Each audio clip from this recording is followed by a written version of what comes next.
السلام عليكم ورحمة الله وبركاته.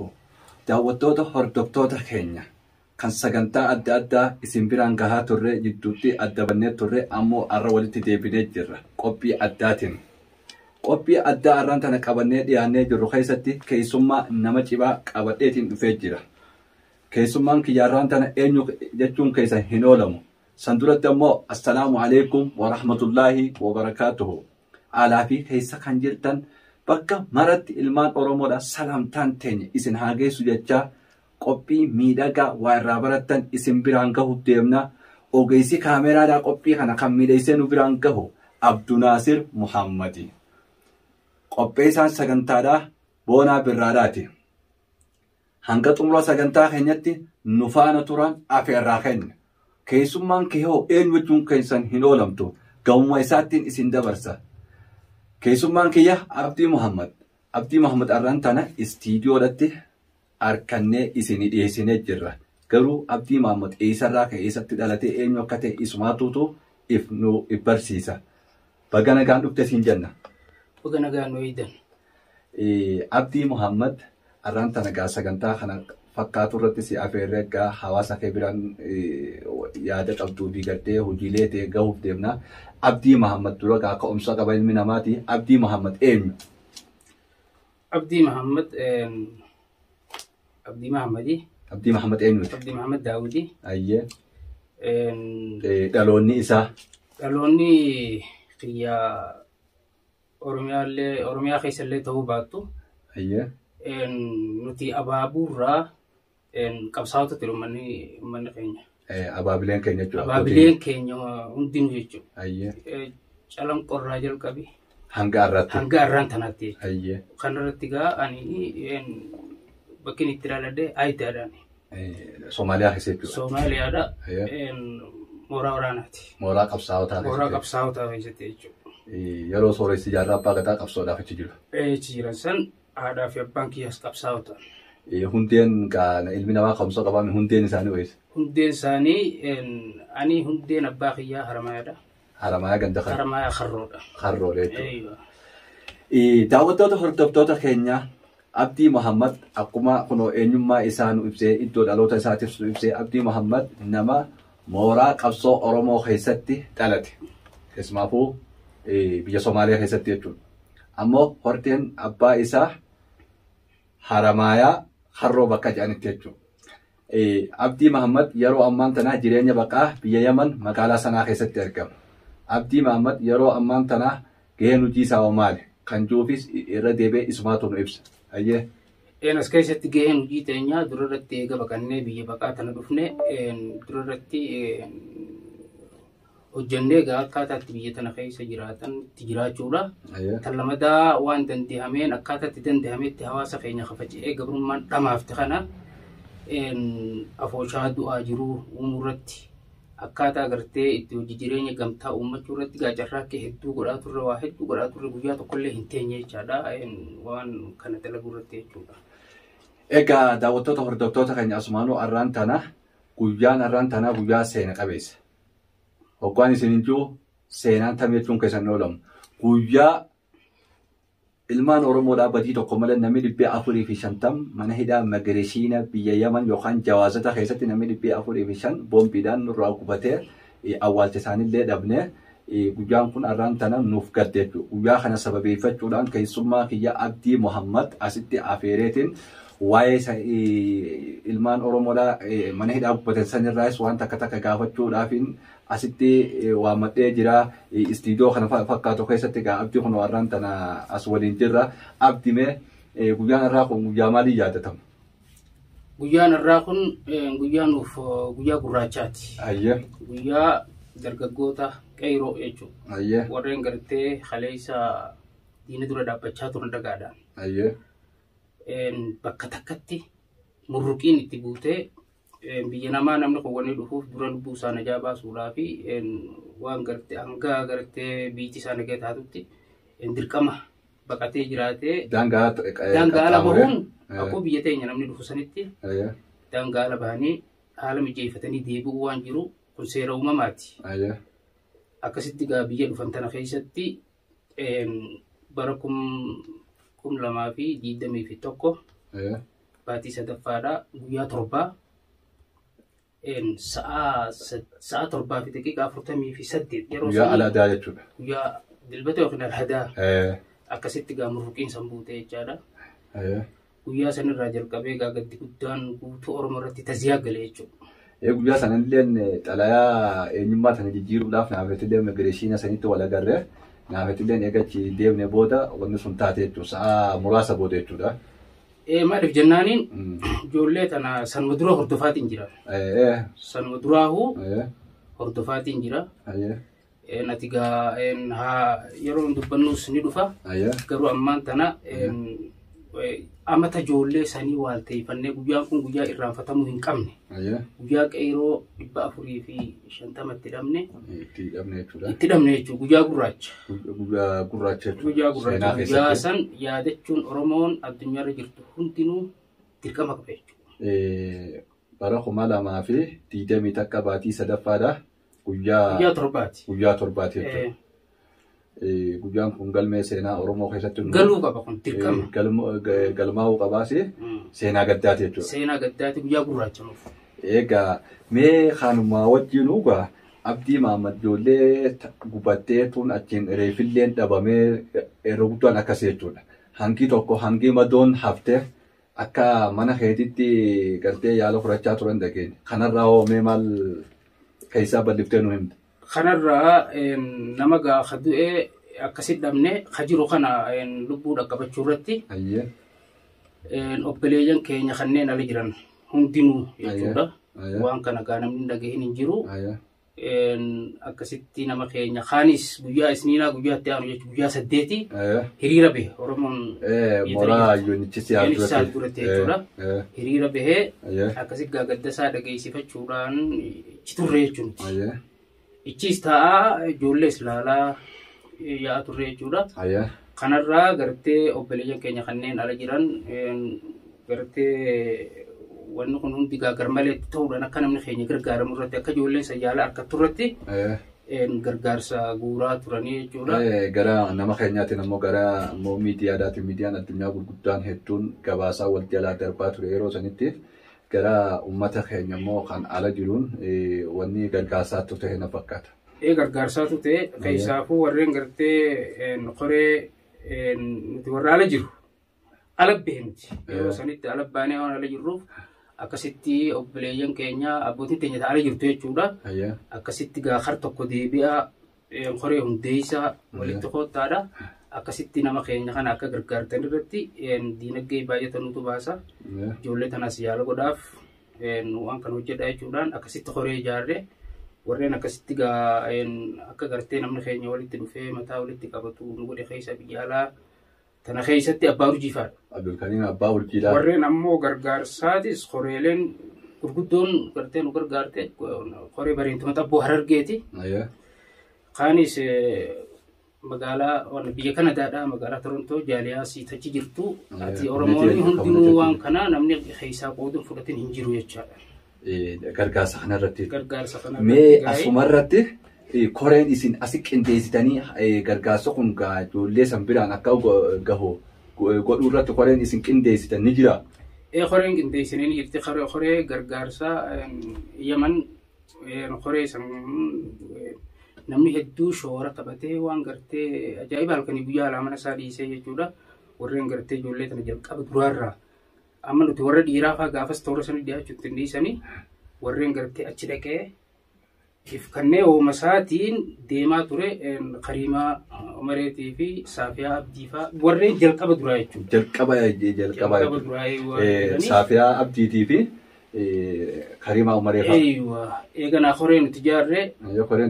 Koreen teenya koree gargaarsa Yamanii kanarratti dura taa'aadhaan barreessaan Ramadaan Mahammad Nuuri irraa dubbataan Usmaan Galatuuti. Haati dinagdee Saalihaa Usmaanii. Kariimaa Umaree qunnamtii alaati. Namoota hanga kanaan walitti dhuftanii. Namoota hanganaa miti. Mahamad Shariif. Kaameeraa fi oodiitara. Dafoon Ahmad Dafoodhaa koree fayyaati. Saafiyaa Abdii to'attu ijoollee tanaati jechuudha. Nuti amma koreen tun akka wal jaarretti nama saddeeti. Ayya. Nama saddeetti wal dhaabbatan deemi saddeettan kana keessaa nuti warra ganda keessaas aboo ramadaanaa nama keenya yataamaa dhukkubsataa akkuma gartee wanni kun nuti dogmantiin keenya jira jechuudha. Hojiileen gaafas hojjetaman. Hojiileen gaafas hojjetaman hundinuu jechuudha. Kaayamtee jirti.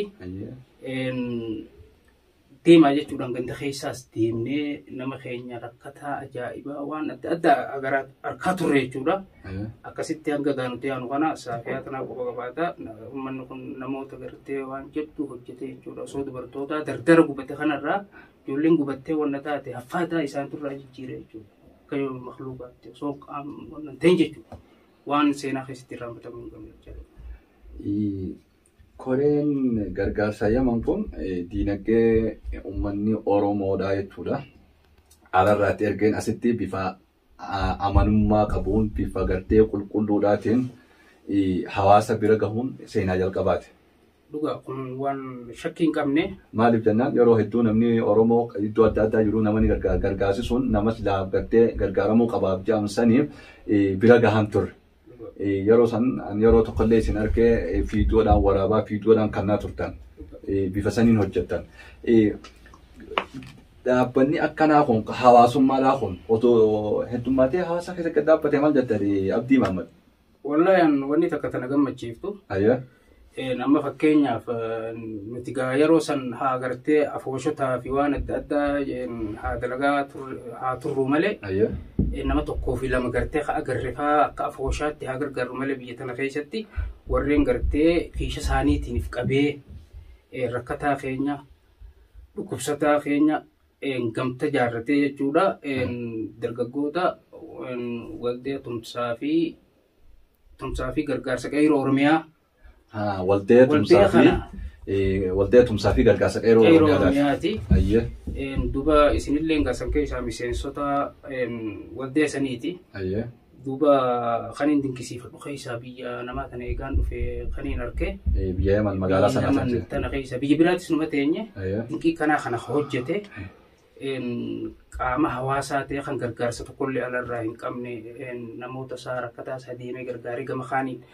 Ijoolleen biyya tanatti afaan siin beektu ijoolleen Oromoodhaa. Ijoolleen ammoo asitti dhalattee amata 10 fi amata 12 uqaa kutte keessumaafuu afaan Arabaa baay'inaan. Afaan Arabaa malee baay'inaan afaan Oromoo hin dubbattu. Kana waliif fidanii gamtaa uumanii ijoollee tana afaan sii barsiisuu aadaa sii barsiisuu hawwisoo qeerroo ganamaa jedhanii maqaatti moggaasanii leenjii addaa kennuufiin waan seenaa keessatti yaadatamuu qabu jechuudha.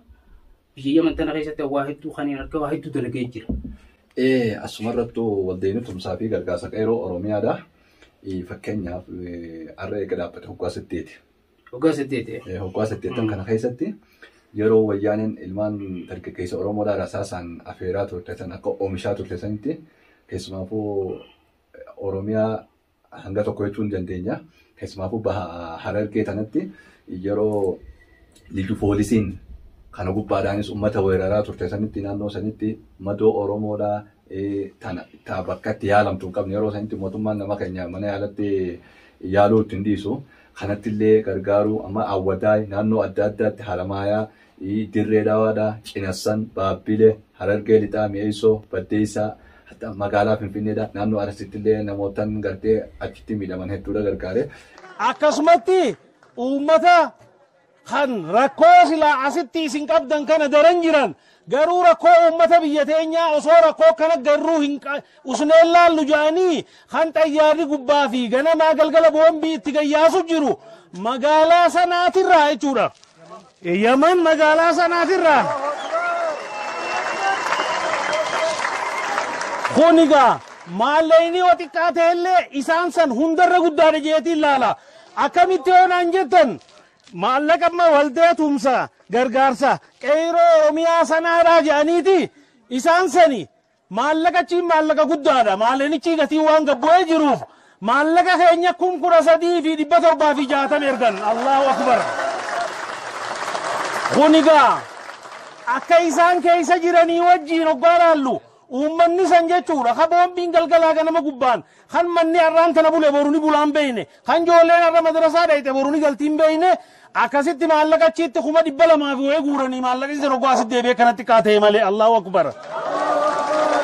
Itti aansee kanarratti oomishee maal jetteeti gargaarsa kun yeroo isaan gubbaadhaan deebi'ee ammaas asittis magaalaa tana keessatti namoota adda addaa nama amata 9 killee irra jiru kanafaa gargaaru namoota rakkatees namoota hedduu bira deemee amma mucaan obboleessa keenya asitti ija namaa baay'isee yeroo sanis nama paralaayis ta'ee siree irrattis kan hunda as keessatti deemee hojjeta kun hundi waan fiiduun jiru beekadhu.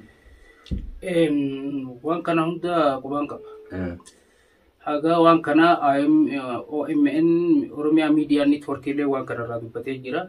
Wantummaan dinqii natti ta'e akka agartee raajeeffadhee dubbadheehu waldee kana jechuudha. Waldeen kun osoo namni tokkollee gartee alarraa gargaarsa tokkollee gartee namni keenya beekee hin gargaarin osoo beekanii ni gargaaran.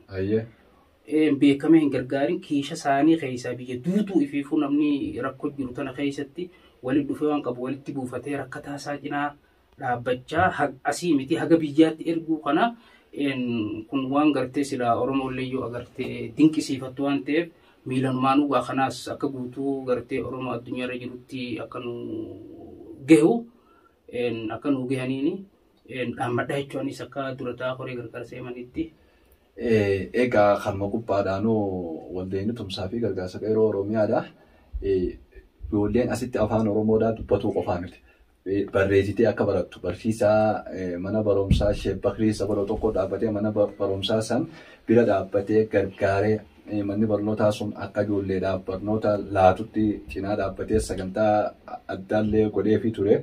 Isaan gubbaadhaan warree hawusoon baandii qeerroo ganama ijoollee jajjabduu keessa jira. Amma fakkeenyaaf artistoota warreen muuziqaa qindeessuu warreen yadaleessee walaloo barreessuu warreen akka Abdii Sabaa Diineeyyaadhaa Muktaaree eenyu jeetti warra akka Abduu Naasir kan hundaa keessa jira jechuudha uummata jajjabaa kan. Kana gubbaadhaan jarri kun artistoonni amma lafa bulee kun ijoollee xixiqqoo asii dhalatte tana aadaa barsiisuu afaan barsiisuu ijoolleen duraan afaan Oromootu dubbatu mana keessatti TV ulaaltu afaan Oromoodhaa. Waldeen waan kanarratti deeggarsa guddaa godhee diinagdees baasee sagantaa adda addaallee ijoollee tanaaf godhee afaan kan akka baratan akkaataa itti wallisan shaggooyyee Oromoon akka itti taphattu dhiichisa akka itti waan kan hunda waldeen kun ispoonsaraa tahee fi gargaarsa hudduu duubaa godhaa jira. Kanarratti hoo maal jetta? Wallahi kanarratti maaliif jennaaniin qabsoon kun qabsoo qawwee dha'uu qofaa miti. Namni tokko eenyummaa isaa namni kun nama seenaa dheertuu qabu. Namoonni keenya seenaa isaa wallaaluudhaan seenaa uummataa yookiinis aadaa uummataa fudhatee gartee tana hordofuu irratti waa hedduu agarra jechuudha. Kanarraa kan ka'e bifuma gartee itti gartee abbootiin teenya itti qabsooyitee waan kana deebisuu irratti wareega hedduu kafalan sanitti arraan tana biyya namaa keessatti afaan Oromoo kana gaddaabanii ijoolleen teenya isii Oromoo waliin dubbattu guddattee afaan Oromootiin isii walaleeffattee daleeffattu afaan Oromootiin isii yaada wal dabarfattu gartee harkuun kun annaaf gammachuu guddoodha jechuudha. Egaa hojiilee gartee seenaadhaaf gartee waldeen lafa kaayee hojjeta keessaa isii takka jenneetti qabannaa jechuudha. Kana gubbaadhaan yeroo jillee afran qalloo biyya abbaa isaatti galu jechuudha. Baandiin afran qalloo jechuudha. Waggoota 60 ol biyyaan baa turuun isaanii ni yaadatama. Biyyatti galuun yeroo teessanitti baandiin qeerroo ganama konsartii gartee simannaa artistoota afran qallootiif goote san kan duuba dhaabbatee diinagdee dila san baasee footoolee isaanii dokumentaarii seenaadhaa san hunda kan hojjete waldee tumsaa fi gargaarsa qeerroo Oromiyaadhaati.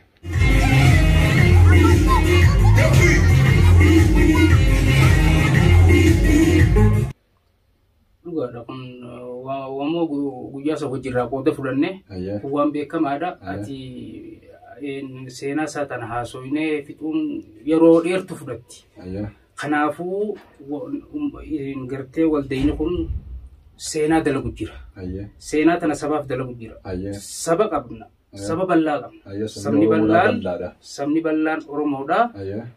Kaala jiru ka keessa jiru ka dhihaa fi baha jiru bakka jiru hundatti waan kana akka gartee gurra laatee fi gartee cinaa dhaabbatee waan kana guddisuu irratti kana gartee anis gama kiyyaan Oromootaaf dhaamaa jechuudha. Waldeen tumsaa fi gargaarsa qeerroo Oromiyaadha. Ammallee egaa hojiin isaa sun adda hin cinne jechuudha. Agammaatti jirti fuulduraafis akka gartee fuulduraafis kanarra guddattee hojii boonsaa dalagiitu irratti waan kana cimsanii jabeessuutu barbaachisaadha. Oromoo hundarratti dirqama jedheetiin amana jechuudha. Biifnis lammaan maaliif jennaaniin qaamni keenya biyya hundatti dhaaba hawaasaa jabaan qabu. Nuti siyaasaadhaan adda qoodamne. Siyaasaa osoo maraammartoo siyaasaa keessa deemaa jirruuti rakkataa keenya dadhabaa keenyas gargaaruu hin dandeenye jechuudha. Qabsoon teenyaas bifa gartee gamtaatiin deemtee nu gammachiisuu hin dandeenye. Kana keessatti hanga gartee alagaan takkallee nu sagalee teenya dhaga'uu dadhabuu irratti dhaabbanni tokkollee sagalee Oromoo gartee ol fuudhee dubbachuu dhabuu irratti wanni gartee kana sababa nutti ta'e jaarmee dhabuudha jechuudha. Jaarmee hawaasummaa kana. Jaarmee hawaasummaa jabaa alaa fi keessaa biyyi jirru keessatti. Amma fakkeenyaaf biyya baqaa tana keessa jirru nama gartee ijoolleen dillisan irraa gubatte dargaggeessa dilla san dhabe kasaniin keenya addunyaan sagalee taatiif.